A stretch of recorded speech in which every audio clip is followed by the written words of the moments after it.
On this episode of Rock Down South, we sit down with rock band Messer. We talk all about how the band got together, their new single, and much, much more. We hope you all enjoy. Let's go.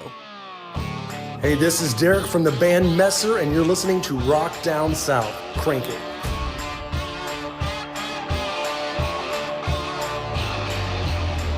Welcome to another exciting episode of Rock Down South, your home for rock and country music. Today, we have the pleasure of speaking with Dereak Messer of the hard rock band Messer. And this is a really cool band from Texas that I think y'all will like. They have toured with some really big name bands that you guys would all know and have a brand new single out called Unbreakable that absolutely rocks. So if you're a fan of hard rock music, you definitely need to check out this band. So without further ado, here's the show. What's up, Dereak? How you doing today, man? Good, Mark. What's been going on, buddy? How you been, man? Hey, I've been doing great, just staying busy with the young son, trying to get some podcasts out and Yeah, nice, man. That's great. Yeah, there's definitely a lot to keep busy with there, especially with the young one. that's right. And of course, listening to, all this music, especially music like yours. Oh, thank you, man. Thank you. So, Dereak, yeah, let's jump into this. Where are you originally from? I know you guys are based out of Texas, right? Yeah, we're based out of Dallas, man, the Dallas-Fort Worth area. Texas boys here. I'm originally from, I grew up in like Florida and Southern Alabama, but mostly Florida. Then I moved up to Iowa and spent my junior high and high school years in Iowa, the cold north. And then I made my way to Texas, and luckily I did because I ran into all my guys here that we formed Messer and been rocking ever since. So you're originally a Southern boy. Do you I consider am, yourself man. that rather than Yeah, I'm a very Southern. Midwesterner? Yeah, I'm very Southern. I did live in the Midwest for a minute, but I still consider myself a Southerner. You know what I mean? All right. And you said you're from Florida. Yes. Where in Florida? I lived in northern Florida growing up, right outside of Destin, not too far from Destin. So I got to spend my summers at Destin Beach, which was amazing. Oh, nice. Nice. Yeah, I love Destin. Florida Panhandle, wonderful area. Yeah, it really is. Minus the storms they get down there these days. So, Yeah, and of course, one of my favorites, near and dear to my heart, PCB down there. oh, of course. I used to go there all the time as well, and it has changed and grown so much since I was a kid. I tell you that. I bet, yeah. So you guys started in Texas. Give me a little bit of the background. Yeah, we did, man. We started here in Texas, and our drummer actually is from Canada, and he found his way to Dallas. He was kind of headed to, I think he was on his way to Arizona from Canada, and ran out of gas, oddly enough, in the Dallas area. And I guess he never got a chance to fill his tank up because he stayed. And I'm glad he did. And then, we've had a couple member changes over the years, but the core of us, myself, Kenny, and Maddox, we're all from this area. Maddox actually grew up here and was raised here. And me and Kenny have been here and call ourselves Texans, even though we were transplants. Would you consider moving the band, or is it going to be Texas forever? Man, I think it's going to be Texas forever, man. I got family here. We all have family here. And, Texas is a nice center point between both coasts. So for us, it's a great hub, to work out of. Yeah, I definitely would probably stay there, but people try to move out to, LA for music and stuff, but of course a lot Man, of those that's not people the are place leaving. to go.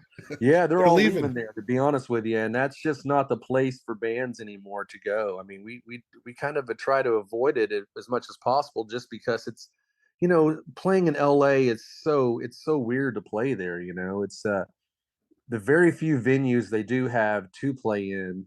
It's just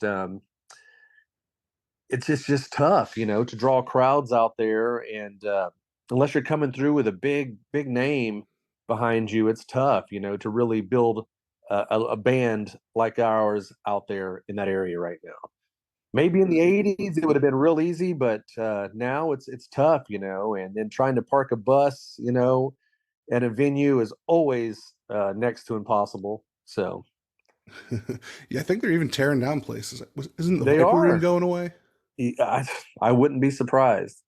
Something like that. But yeah, glad you guys still repping the South, repping Texas. You know, it's a wonderful spot. A lot of great bands from Texas, obviously. Yeah, tons, man, tons. So we're happy to call it home, and we're proud to rep it.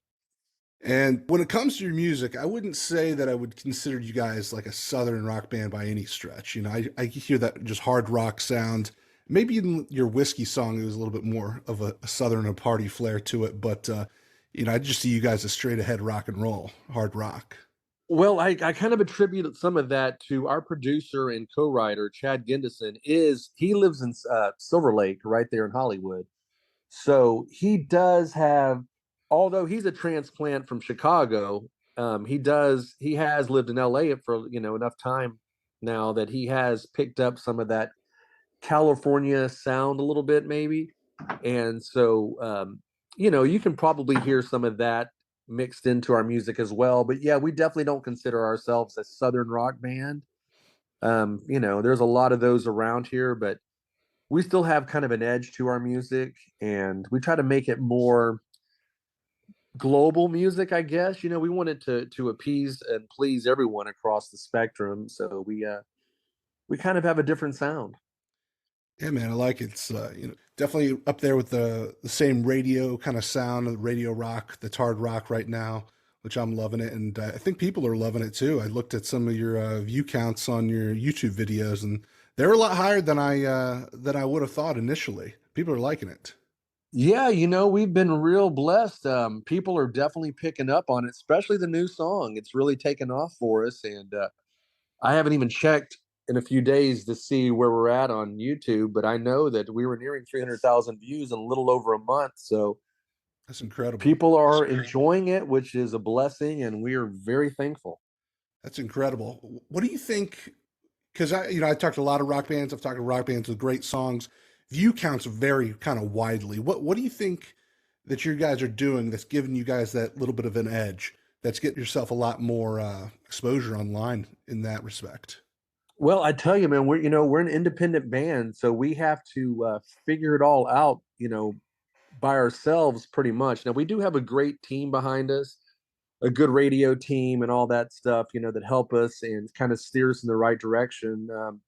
But I know Maddox, our bass player, sits, in front of the computer all day long trying to target, certain crowds in order to push our music and our videos, So I'd say, we've been digging really hard into YouTube and kind of figuring out their algorithms. And, sometimes you have to, kind of run some ads here and there to the right crowd for them to even see you.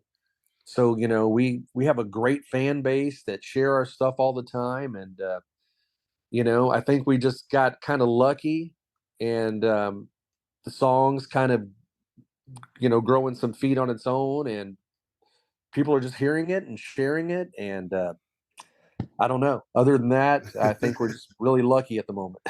No, that's good. That's good. I like that. You know, I always like to see bands succeed. I like to see bands get a lot of traction.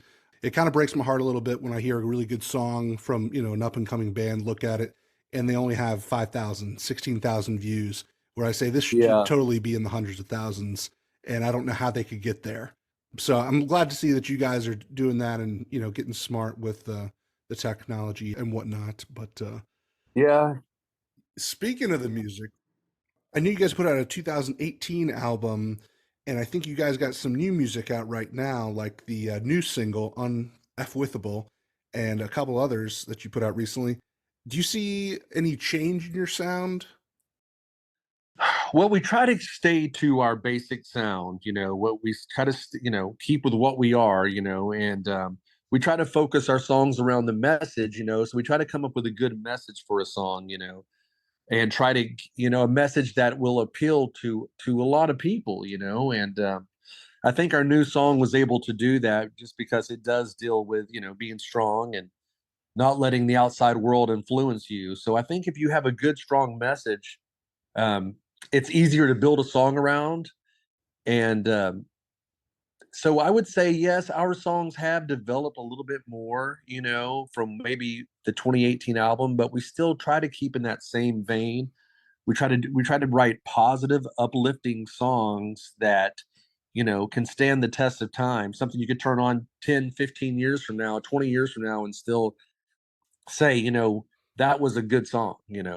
And our producer is great about being able to come up with all these new tones for our guitars and for our music in general, to help create feelings that people can't, kind of can't resist. When they hear it, they can't help but move. They can't help but think positive, because of all the way that we're twisting the knob, so to speak. Yeah, I like that song. It's really catchy, and you get a lot of other really catchy songs. And I guess one of the things I've just been wondering about from the hard rock side is, I talk to hard rock artists, southern rock, and then also country artists. Country artists, a lot of them will get together in a room and, of course, write songs. And so you got some of the most talented writers that are just writing for other artists, and so Sure. they can usually put together, the magic formula, within a room. They can get those super catchy choruses. I feel like in a lot more often because they're working on things as like much larger teams, with tons and tons of writers. With rock and roll, it's a little bit more difficult, I feel like. It's a little bit more straightforward, 4 or 5 guys in a room, producer. How hard is it to get that super catchy hook, that super catchy chorus, this super awesome lick or riff? Well, I mean, it can be difficult. There's never a guarantee that just because we love a song or we think it's catchy or hooky or has the right message doesn't mean that it will be that way for everybody. So a lot of it is luck, and we try to come up with, sometimes we try to come up with a cliche that you can turn into a hook, you know. Hmm. Every band does it differently, but for us, we try to keep it simple, but we try to remember too that, you want to have a positive message that will uplift people when they hear it, and a lot of times if you do that too, you end up with a catchy riff that people, can't stop listening to, which is the ultimate goal. Yeah, definitely, definitely. And I do know it's very, very difficult to write catchy and fun songs. People think it's easy, but I know it's very difficult. And so, Yeah, if it was easy, everybody would do it. And we try not to put out a bunch of, a lot of people just pump out song after song after song after song. We try not to put out a bunch of filler. We want every song to be able to stand on its own as a single. So like you mentioned our 2018 album, we would have loved to have had about 5 or 6 more of those songs on radio as singles. But these days you got an album, you do an album, you got about three months per song, and you got 3 singles that you can push off that album, and then the rest of the songs kind of get pushed to the back. You don't ever hear about them anymore. And so now we've kind of come up with the idea that, maybe from here on out, we might not do albums. We may just do singles because that's, the time span that you have with an album with radio. You can't push 10 songs, unfortunately, off of one album. 6 months, 10 months down the line, they're like, we want a new album. We don't want to hear those other songs anymore. It's like, so it really hurts bands that happens, unfortunately.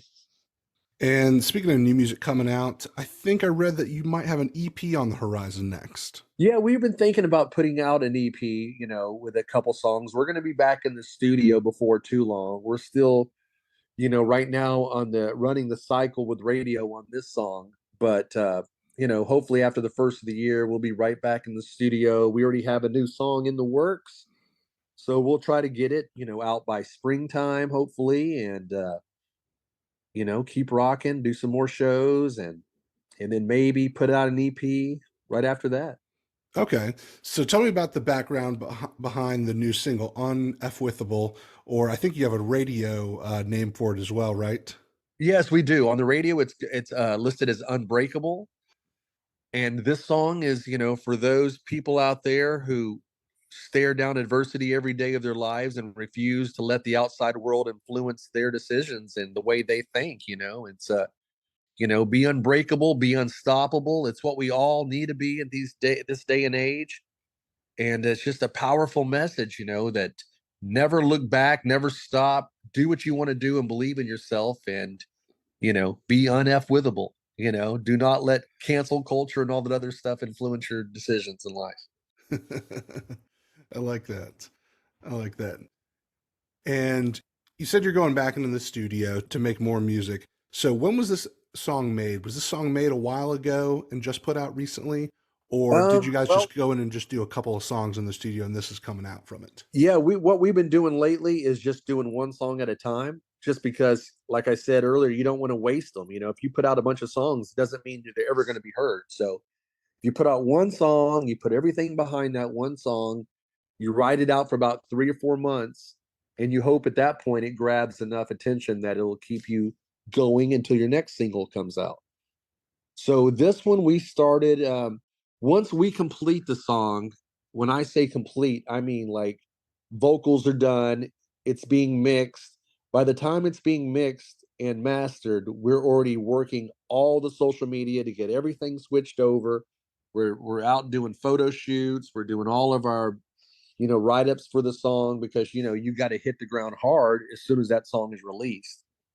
So we try to get everything done. So this song was completed probably 3 months ago, 4 months ago. We had it in the Oh, wow. can Still and it was fresh. done. Yeah, it's still fresh. That's awesome. Yeah. That's awesome.